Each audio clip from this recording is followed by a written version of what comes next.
तो अगर हम लोग किसकी बात कर रहे हैं बच्चे लोग, वेलोसिटी टाइम ग्राफ की अगर हम लोग बात कर रहे हैं ना, तो t = 0 पे हमने उसको कुछ वेलोसिटी दी थी, है ना, हमने उसको कुछ इनिशियल वेलोसिटी के साथ फ्लो किया होगा, तो उसकी कुछ इनिशियल वेलोसिटी होगी, क्या होगी उसकी कुछ इनिशियल वेलोसिटी होगी, ठीक है।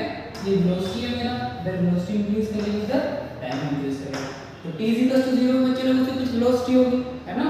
तो यहाँ मैंने कंसीडर कर लिया इसकी वेलोसिटी u थी, t = 0 पे डिस्टेंस कितनी है u है ना, इसकी इनिशियल वेलोसिटी कितनी थी u थी। तो फिर हम क्या करते हैं, जैसे ऊपर की तरफ उधर जाता है तो उसकी वेलोसिटी क्या होती है, डिक्रीज होना शुरू हो जाती है, हो जाती है डिक्रीज होना शुरू हो जाती है, और जब मैक्सिमम पॉइंट पे जब यहाँ पर उस जगह पहुंच जाता है, आप लोग ने देखा होगा एक बार, अगर आप लोग किसी रूट पे खड़े हैं, किसी ने ऑब्जेक्ट ऊपर की तरफ थ्रो किया, तो आपको एक सेकंड के लिए ऐसा लगता है कि हमारे मैक्सिमम हाइट पे पहुंचने के बाद ऑब्जेक्ट क्या हो जाए, एक सेकंड के लिए ऐसा लगता है कि रुक गया है ना, बहुत कम टाइम के लिए क्या लगता है, रुक गया, तो मतलब उसकी वेलोसिटी 0 हो गई। तो एक पॉइंट पे आने के बाद उसकी वेलोसिटी 0 हो जाएगी, ठीक है। लेकिन फिर से क्या होगी, फिर से वेलोसिटी 0 होने के बाद फिर से नीचे जाना शुरू कर देगा ऑब्जेक्ट, तो क्या होगा, वेलोसिटी फिर से इंक्रीज होने लग जाएगी, लेकिन कहाँ, अभी वेलोसिटी जब ऊपर आ रहा था ऑब्जेक्ट, वेलोसिटी की डायरेक्शन क्या था, ऊपर की तरफ था, लेकिन अभी वेलोसिटी का डायरेक्शन कहाँ होगा, नीचे की तरफ होगा, तो वेलोसिटी क्या करनी शुरू कर देगी, वेलोसिटी को अपोजिट डायरेक्शन में इंक्रीज करना शुरू कर देगी, 0 के बाद क्या करना शुरू कर देगी, अपोजिट डायरेक्शन में इंक्रीज करना शुरू कर देगी बच्चों, ठीक है। तो ये हमारा वेलोसिटी टाइम ग्राफ होगा, okay. Then let's move to the next question.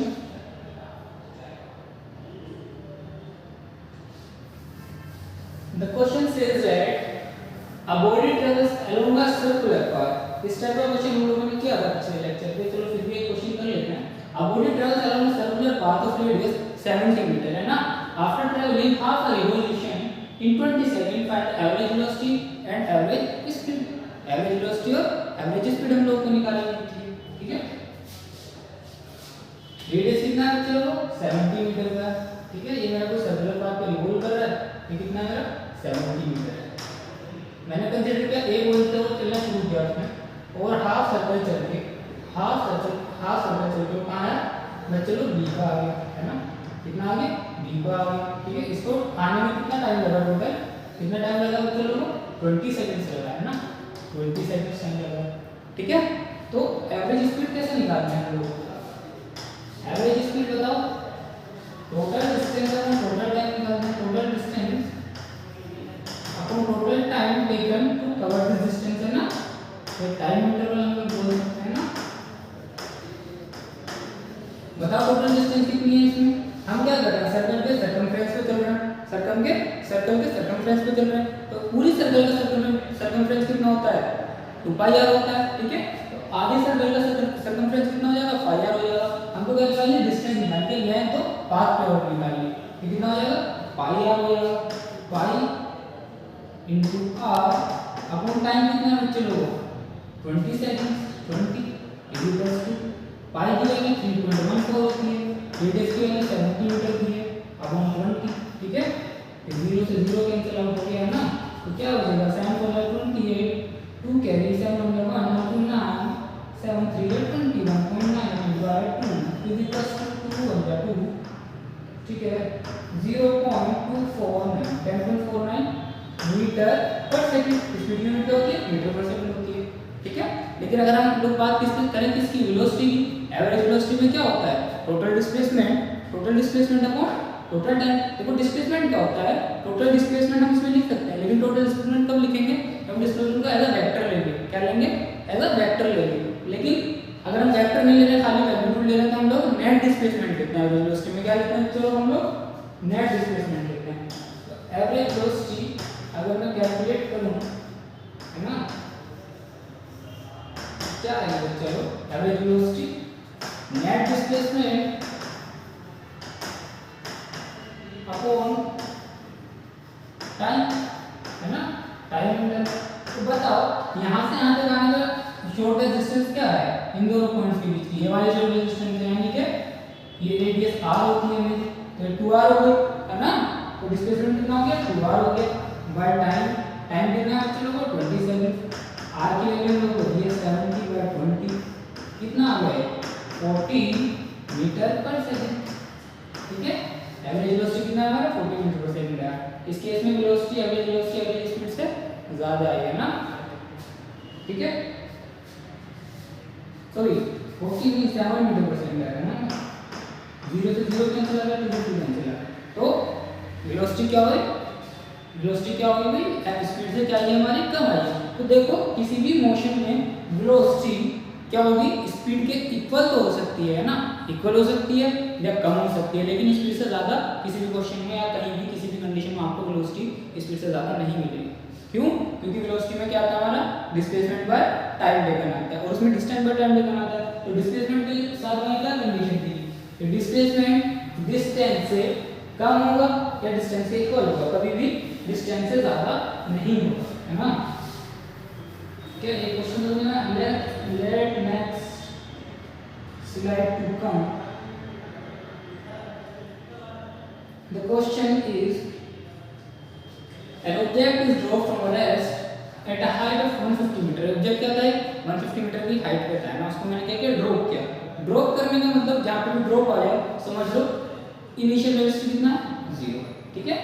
कि हमने क्या किया है, देखो एक ऑब्जेक्ट है ना, एक स्टोन है, हमने उसको 150 मीटर की हाइट से क्या किया है, चलो ड्रॉप किया है, और साइमल्टेनियसली हमने क्या किया है, दूसरे स्टोन को कितनी हाइट से ड्रॉप किया है, 100 मीटर की हाइट से हमने ड्रॉप किया, ठीक है, 100 मीटर की हाइट से ड्रॉप किया है, ठीक है। तो उसने पूछा है कि 2 सेकंड्स बाद इनकी हाइट का कहाँ से, ग्राउंड से हाइट का क्या डिफरेंस होगा, है ना। तो इनिशियली हम लोग देख लेते हैं कि इनका इनिशियल डिफरेंस कितना है हाइट का, बताओ। इनिशियल डिफरेंस इन हाइट कितना है बच्चों, 150 माइनस 100 इज इक्वल टू कितना, 50 मीटर, ठीक है। हम क्या देखेंगे, 2 सेकंड बाद इनका क्या देखेंगे, डिफरेंस देंगे। तो हम पहले देखेंगे 2 सेकंड बाद ये कितना है और ये कितना है ना। जितना अगर यहाँ पे आ गया तो ये वाली हाइट, और अगर यहाँ पे आया 2 सेकंड बाद तो ये वाली हाइट, इनका डिफरेंस क्या होगा, 2 सेकंड बाद इनकी हाइट का डिफरेंस होगा। पहले हम देख लेते हैं, हम दोनों स्टोन्स के लिए हम लोग क्या करेंगे, अलग अलग करेंगे ना, फॉर फर्स्ट स्टोन और फॉर सेकंड स्टोन, ठीक है।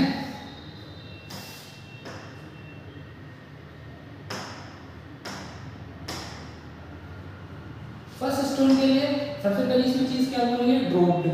क्या है, ऑब्जेक्ट क्या किए गए, दोनों ड्रॉप किए गए। तो जहां पे भी ऑब्जेक्ट्स को ड्रॉप किया जाता है वहां पे इनिशियल वेलोसिटी बोले तो 0, ठीक है। और जहां पे थ्रो किया जाए मतलब वहां पे कुछ ना कुछ इनिशियल वेलोसिटी है। तो यहां पे इसके लिए भी 0 है और इसके लिए भी 0 है। और t 2 सेकंड बाद हम दोनों के लिए देख रहे हैं ना, t 2 सेकंड्स के बाद हम दोनों के लिए देख रहे हैं, ठीक है। एक्सीलरेशन कितना होगा, यहां पे एक्सीलरेशन इनटू ग्रेविटी होगा, g होगा, tan कंसीडर करके चल रहा है ना, यहां पे g tan, ठीक है। तो इसका डिस्प्लेसमेंट हम निकाल है s = ut + half a t square. ये तो चीज 0 है ना, 0 है प्लस हाफ, a का वैल्यू कितना है 10 है और t का वैल्यू कितना है बच्चों 2 है, तो 2 का स्क्वायर 4, तो कितना हो गया 20 मीटर। ये कहाँ आया, 20 मीटर नीचे आ गया, है ना, 20 मीटर नीचे आ गया, ठीक है। तो इसकी हाइट क्या होगी ग्राउंड से, 150 - 20, तो इसकी हाइट कितनी होगी 130 मीटर होगी, ठीक है। क्या हो गई 130 मीटर होगी। अगर हम सेकंड स्टोन की बात करते हैं तो इसके लिए क्या निकालेंगे, displacement ut + half a square. इसके लिए भी u 0 है तो ये 0 हो जाएगा, बचेगा क्या हाफ इनटू a की वैल्यू कितनी है 10 और t की वैल्यू कितनी है 2 का स्क्वायर यानी 4, तो ये कितना मीटर है 20 मीटर नीचे है। तो इसकी हाइट क्या होगी, ये 20 मीटर यहाँ पे नीचे आ गया स्टोन के बाद, तो इसकी हाइट कितनी होगी 80 मीटर, ठीक है। तो अब इसकी हाइट 80 मीटर है, इसकी हाइट 130 मीटर है ग्राउंड से, तो इनका डिफरेंस क्या होगा बताओ, न्यू डिफरेंस बताओ बच्चों क्या होगा। न्यू डिफरेंस हमारा इनकी हाइट को सब्ट्रैक्ट कर दीजिए, 130 - 80 कितना है 50 मीटर, और शुरू में कितना था हमारा डिफरेंस 50 मीटर था, कितना था 50 मीटर था। तो हमने क्या देखा कि शुरू में भी डिफरेंस 50 मीटर था हाइट में, और 2 सेकंड बाद भी 50 मीटर है। तो डिफरेंस जो हाइट्स में होता है दो ड्रॉप्ड ऑब्जेक्ट्स का है ना, थ्रोन ऑब्जेक्ट्स का नहीं, ड्रॉप्ड ऑब्जेक्ट्स का क्या होता है, वो टाइम के साथ साथ डिफरेंस वरी, हाइट्स का डिफरेंस वरी नहीं करेगा, कभी भी वरी नहीं करेगा, ठीक है। क्यों, क्योंकि सिंपली जो डिस्टेंस ट्रेवल्ड है वो किसके ऊपर डिपेंड कर रही है, हाफ a t स्क्वायर के लिए, हाफ a t स्क्वायर पर डिपेंड कर रही है, इसकी भी हाफ a t स्क्वायर पर डिपेंड कर रही है, t भी सेम है a भी सेम है, ठीक है। तो क्या होगा दोनों एक सेम टाइम में सेम डिस्टेंस ट्रेवल कर रहे हैं, ठीक है, तो उनका हाइट का डिफरेंस कैसे आएगा, सेम रहेगा। समझ आया? हम लोग चलते हैं नेक्स्ट स्लाइड में अपनी। Next question is a ball is drop from a height of 20 metre. हमने इस बार क्या किया, एक बॉल को ड्रॉप किया है कहां से, 20 मीटर की हाइट से। अभी मैंने चीज बताई ड्रॉप वाली, तो ड्रॉप का मतलब तो u कितना हो गया बच्चे लोगों, 0 हो गया सिंपल, है ना। ये कितना हो गया, 0 हो गया, और इसकी हाइट कितनी हाइट से मैंने इसको थ्रो किया, 20 मीटर से थ्रो किया, है ना। और एक्सीलरेशन मैंने बोल दिया कि वेलोसिटी क्या कर रही है, इंक्रीज कर रही है, यानी कि एक्सीलरेशन पॉजिटिव है ना, यानी कि वेलोसिटी की डायरेक्शन में एक्सीलरेशन है, यानी कि वेलोसिटी कंटीन्यूअसली इंक्रीज कर रही है, ठीक है। किस रेट से, 10 मीटर पर सेकंड स्क्वायर रेट से, मतलब 1 सेकंड में कितनी इंक्रीज कर जाती है, 10 मीटर पर सेकंड इंक्रीज कर जा रही है, ठीक है। तो हमको क्या निकालना है, फाइनल वेलोसिटी निकालनी है। हमको सिंपल ए कितना दे रखा है बताओ बच्चे लोग, कितना दे रखा है, 10 मीटर पर सेकंड स्क्वायर दे रखा है ना। हमको क्या निकालना है, ये निकालना है, ठीक है। और एस क्या है हमारे पास, एस है हमारे पास 20 मीटर, ठीक है। अब बताओ मेरे पास यू है, ए है, एस है, वी कैलकुलेट करना है, तो कौन सी ऐसी इक्वेशन जो सिर्फ इन चारों क्वांटिटीज को रिलेट करती है, थर्ड इक्वेशन ऑफ मोशन क्या है, third equation of motion, v square equals to v square plus 2x, v square में वो कैलकुलेट करना, u की वैल्यू 0 है प्लस 2 इनटू a का वैल्यू कितना है 10 है बच्चे लोगों, s का वैल्यू कितना है 20 मीटर है, ठीक है। तो इज इक्वल्स टू ये कितना हो जाएगा 400, v स्क्वायर इक्वल्स टू, तो v इक्वल्स टू कितना होगा बच्चे लोगों, √400, यानी कि v इक्वल्स टू कितना हो जाएगा 20 मीटर पर सेकंड। तो इसकी वेलोसिटी यहां से आते आते इसकी वेलोसिटी क्या होगी, इंक्रीज होती रहेगी, तो ग्राउंड पे आके कितनी वेलोसिटी के साथ स्ट्राइक करेगा बच्चों, 20 मीटर पर सेकंड की वेलोसिटी से स्ट्राइक करेगा, है ना। समझ आया? नेक्स्ट क्वेश्चन पे चलते हैं हम लोग।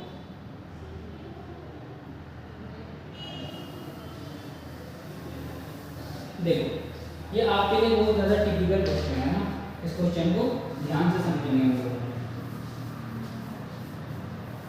देखो क्या हो रहा है, हम क्या कर रहे हैं इसमें एक ऑब्जेक्ट को वर्टिकली प्रोजेक्ट कर रहे हैं ऊपर, मतलब ये हमारा जो पॉइंट था, हमने क्या किया ऑब्जेक्ट को यहाँ से क्या कर दिया वर्टिकली प्रोजेक्ट कर दिया किसी वेलोसिटी के साथ, है ना। तो इसमें क्या बोला, ये है t1 एंड t2 सेकंड, ठीक है। तो ये क्या कर रहा है कि एक ही पॉइंट को, ये पॉइंट पे है, ठीक है, पहले एक बार जाएगा, ठीक है, तो एक बार जाने के लिए t1 टाइम बाद क्रॉस कर रहा है, और फिर इसी पॉइंट को वापस आते हुए क्रॉस करेगा, तो वो क्या कर रहा है t2 टाइम बाद क्रॉस कर रहा है, कितनी बार t2 टाइम बाद क्रॉस कर रहा है, वापस नीचे आ जाएगा, है ना, ठीक है। तो मतलब यहाँ से जब हमने टाइम काउंट करना शुरू किया था, जब हमने इसको थ्रो किया था, तो जब हमने देखा वॉच में हमारा कितना टाइम हो गया t1 सेकंड्स हो गया, तो ऑब्जेक्ट यहाँ था, फिर हमने देखा वॉच में कितना टाइम हो गया t2 सेकंड्स हो गया, तो ऑब्जेक्ट कहाँ गया, वापस ए पॉइंट पे आ गया, ठीक है। आप उसको बता सकते हो कि यहाँ से लेके यहाँ तक जाने का टाइम कितना होगा बताओ, यहाँ से लेके यहाँ तक जाने का टाइम कितना होगा बताओ। अगर मैं इस पॉइंट को मैक्सिमम हाइट वाले पॉइंट को ओ ले लेता हूँ, क्या ले लेता हूँ, ओ ले लेता हूँ, ठीक है। तो बताओ यहाँ कितना टाइम होगा, कितना टाइम होगा बच्चों, ये मेरा पूरा यहाँ से यहाँ तक आने का टाइम t2 है, यहाँ से यहाँ तक आने का टाइम t1 है, तो बताओ कितना हो जाएगा, t2 माइनस t1 हो जाएगा कि नहीं हो जाएगा, t2 माइनस t1 हो जाएगा कि नहीं हो जाएगा, बताओ हो जाएगा कि नहीं हो जाएगा, ठीक है। तो यहाँ से मैक्सिमम यहाँ से यहाँ तक जाने के लिए टाइम को t2 माइनस t1 लग रहा है। अच्छा ये डिस्टेंस यहाँ से यहाँ तक की डिस्टेंस और वापस यहाँ तक की डिस्टेंस क्या है, इक्वल, ये दोनों डिस्टेंस यानी कि ओ है, अगर मैं इसी पॉइंट को क्या ले लेता हूँ a डैश ले लेता हूँ, ठीक है, तो o a डैश है कि नहीं है, o a डैश, इन दोनों के बीच में डिस्टेंस क्या है, इक्वल है, ठीक है। तो टाइम भी तो हाफ ऑफ टाइम में ट्रेवल करेंगे, ओ ए से लेकर ओ तक जाएगा हाफ टाइम में, और हाफ टाइम में ओ से लेकर a डैश तक जाएगा। अच्छा तो बताओ ए से लेकर ओ तक जाने का टाइम कितना होगा, पहले तो हम लोग यहाँ पे लिख लेते हैं time taken, solution time taken by the object to reach, है ना, O to reach A dash from O, from A, कितना हो जाएगा t2 माइनस t1 हो जाएगा, ठीक है। ए से लेकर ओ तक जाने का टाइम कितना हो जाएगा? Time taken from O to A, इस टाइम का हाफ होगा कि नहीं होगा? यहाँ से यहाँ तक आने का टाइम पूरा t2 माइनस t1 है, तो यहाँ से यहाँ तक जाने का टाइम कितना होगा? इसका हाफ होगा। क्यों? क्योंकि दोनों डिस्टेंसेस क्या है? इक्वल है। ठीक है, तो t2 माइनस t1 बाय 2 हो जाएगा। अच्छा, तो मतलब कि यहाँ से यहाँ तक t2 माइनस t1 टाइम में जा रहा है। ठीक है, तो यहाँ से यहाँ तक का टाइम कितना हो जाएगा? कितना हो जाएगा? यहाँ से यहाँ तक का टाइम, a तक का टाइम प्लस a से o तक का टाइम। तो o से यहाँ से लेके a तक का टाइम कितना है? अगर मैं इसको n ले लूँ, इसको n ले लेता हूँ ना, तो n से लेके a तक का टाइम कितना है? t1 है, और यहाँ से यहाँ तक का टाइम कितना है? t2 माइनस t1 बाय 2 है, a से लेके o तक का टाइम। ठीक है, तो बताओ टाइम टेकन फ्रॉम कहाँ से? n से लेके o तक कितना हो जाएगा? टाइम फॉर किसके लिए? n के लिए प्लस टाइम टेकन फॉर किसके लिए बच्चों? a के लिए। n के लिए हमको पता है t1 what time, t1 time कितना है, और इसके लिए हमने o के लिए कैलकुलेट कर लिया है t2 माइनस t1 बाय 2, तो कितना हो जाएगा? 2t1 plus t2 minus t1 bye 2, यानी कि t1 प्लस t2 बाय 2। ठीक है, ठीक है बच्चों। अच्छा, अब मुझको मैक्सिमम हाइट निकालना है। ठीक है, मेरे पास t टाइम है, एक्सीलरेशन है, ठीक है, और डिस्टेंस है नहीं है मेरे पास, डिस्टेंस निकालनी है मुझको, s क्या करना है? हमको कैलकुलेट करना है। अब मेरे पास तो u इनिशियल वेलोसिटी होगी, मेरे पास क्या क्या क्वांटिटीज है बच्चों बताओ? t है, t कितना है? t2 प्लस t1 बाय 2 है ना, t1 बाय 2 है। ठीक, t2 प्लस t1 बाय 2 है। ओके, और s मेरे को कैलकुलेट करना है। ठीक है, मुझको मैक्सिमम हाइट कैलकुलेट करनी है, तो मैं पहले क्या कर लेता हूँ? यहाँ से आगे का टाइम तो मुझको पता है, अगर मेरे पास इनिशियल वेलोसिटी आ जाए, अगर मेरे पास इनिशियल वेलोसिटी आ जाए तो v square plus 2u square plus 2s से हम लोग कर सकते हैं कैलकुलेट। तो पहले मैं क्या करूँगा? इसके लिए क्या करूँगा बच्चों बताओ? इनिशियल वेलोसिटी कैलकुलेट करूँगा किससे? v प्लस 2 प्लस 80 से, v प्लस 2 प्लस 80 से। मैक्सिमम एट टॉप पे क्या हो जाएगा? एट टॉप पे वेलोसिटी 0 हो जाएगी, है ना, तो u प्लस 2 कितना आ जाएगा बच्चों? माइनस 80, है ना, यानी कि माइनस gt, यानी कि minus g t2 plus t1 bye 2, है ना, t2 प्लस t1 बाय 2 आएगा। आ गया? ये क्या है? इनिशियल वेलोसिटी के साथ मैंने इसको रो किया था। ठीक है, अगर मुझको हाइट निकालना है, v square equals to u square plus 2s होता है, v square equals to u square plus 2s होता है। ठीक है, लेकिन यहाँ में v कितना है? 0 है, v कितना है? 0 है। ठीक है, हम लोग यहाँ पे कैलकुलेट कर लेंगे, तो वो समझ लिया। ठीक है, तो v कितना है? v square plus 2 u square plus 2s, तो v कितना है? 0, तो u स्क्वायर का वैल्यू कितना आएगा? माइनस 2a, है ना, तो s की वैल्यू कितना आएगा? u square upon minus 2। ठीक है, तो u का वैल्यू क्या है बच्चों बताओ? u का वैल्यू है g into t1 plus t2, ठीक है, बाय 2 का स्क्वायर, है ना, बाय 2 का होल स्क्वायर अपॉन 2 है। एक्सीलरेशन क्या है? g है मेरा। ठीक है, क्योंकि जब ऑब्जेक्ट क्या आता है, जब ऑब्जेक्ट नीचे से ऊपर जाएगा तो एक्सीलरेशन कैसा लग रहा होगा? माइनस g के इक्वल लग रहा होगा।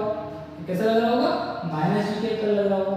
ये माइनस 2 पहले से ही था, तो ये प्लस हो जाएगा ना, तो हम लोग इसको इरेज कर सकते हैं। आप लोग वीडियो पॉज करके ये सब देख सकते हैं यहाँ पे क्या लिखा हुआ है, अपॉन माइनस 2 इंटू माइनस जी।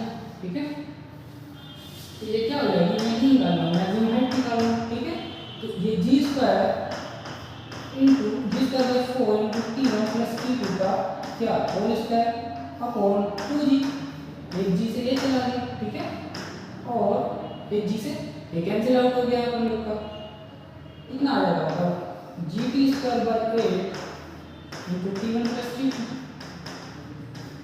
ये आएगा कि नहीं आएगा बताओ? तो हमारे पास मैक्सिमम हाइट क्या होगी? ये हो जाएगी G T square by 8 into t1 plus t2।